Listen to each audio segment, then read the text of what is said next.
कुनै त्यसको राजा यस्तै हल, तर त्यो हल कस्तो भन्दाखेरि यस्तै हल, त्यो हलमा के गर्दो रहेछ भन्दाखेरि त्यो जनताहरूले अथवा त्यहाँ कुनै पनि व्यक्तिले केही गल्ती गर्यो भने त्यसलाई सजाय दिने हो, त्यसलाई सजाय दिने हो।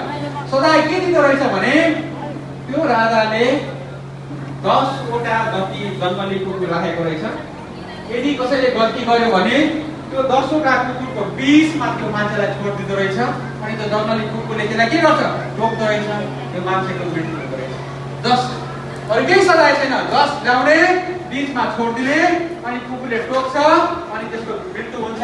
अल्टिमेटली त्यसको त्यो मृत्युदण्ड बराबर नै, मृत्युदण्ड बराबर नै थियो इन्डाइरेक्ट रूपमा। यस्तै क्रम चलिरहेको थियो, यस्तै क्रम चलिरहेको थियो। एक दिन त्यो राजाको सबैभन्दा प्यारो, सबैभन्दा नजिकको, सबैभन्दा विश्वासिलो मन्त्रीले गल्ती गरेछ। मन्त्रीले गल्ती गरेछ। अब मन्त्रीले गल्ती गरे पनि के गर्नु पर्यो? सजाय त केही दिनु पर्यो, कि परेन? राजा हो, सजाय केही दिनु पर्यो।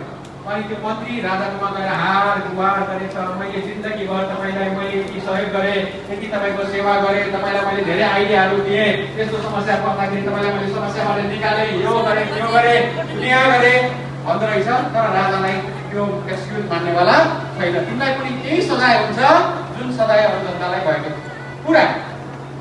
अनि केही नलागेपछि त्यो मन्त्रीले के गरेछ भन्दाखेरि राजालाई रिक्वेस्ट गरेछ, ठिकै छ त्यो सजाय भोग्नको लागि म तयार छु, तर महाराज मलाई कम्तीमा पनि 15 दिनको टाइम दिनुस्, अनि 15 दिनपछि मलाई ल्याएर यो कुकुरको बीचमै मलाई छोड्दिनुस्।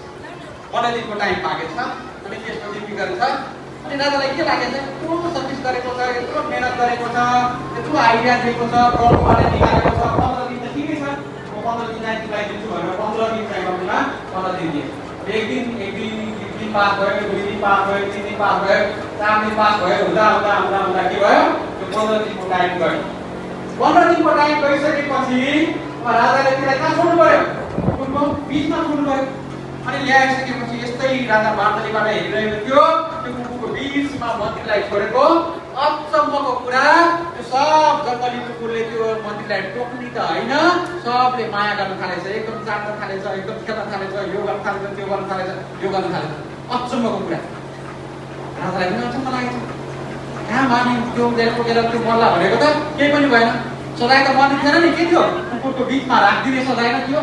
अनि त्यसपछि त्यो सकियो। त्यसपछि राजाकोमा आयो मन्त्री आयो, होइन? सब मान्छेलाई कुकुरले टोक्छ, तिमीलाई चाहिँ कुकुरले टोकेर किन भनेर सोद्धाखेरि कुकुरले के भन्यो? हेर्नुहोस्, कुकुरले के भन्यो? महाराज जुन 15 दिनको टाइम मैले मागेको थिएँ, जुन 15 दिनको समय मैले मागेको थिएँ, त्यो समयमा मैले त्यो कुकुरहरूसँग यस्तो खालको रिलेसन बनाएँ, कुकुरहरूसँग खेल्न थालेँ, कुकुरहरूसँग कुरा गर्न थालेँ, कुकुरहरूलाई खुवाइदिन थालेँ, कुकुरहरूलाई खाना दिएँ, यो गर्दा गर्दै मसँग मेरो यस्तो साथी रिलेसन भयो। जब साथीको जस्तो रिलेसन बनाइसकेपछि